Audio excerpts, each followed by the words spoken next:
આજની મેચ પછી એવું લાગે જે નોર્મલી જે કથાઓ જે શું કે કહેવત આપણી હતી એક પારકી આશા સદા નિરાશા, બીજું આત્મનિર્ભર બનવું આત્મનિર્ભર બનવું. સો કોલકાતા અને પંજાબ એ હોપ ઉપર બેઠું હતું કે રાજસ્થાન હારે તો અમારા કંઈક ચાન્સ બનાવ.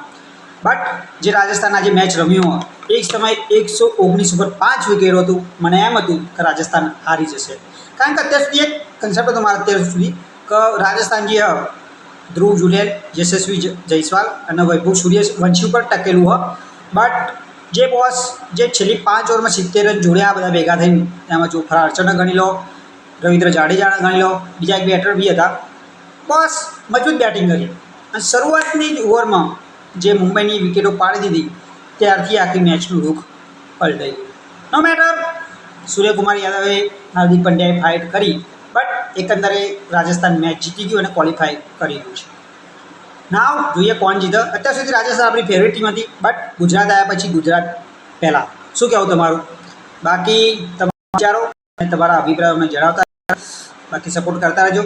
તમને કંઈક ને કંઈક નવું મળશે અને તમારા કંઈક વિચારો જણાવવા હોય તો તમે અમારો કોન્ટેક્ટ કરી શકો છો. Take care, bye bye, Radhe Radhe.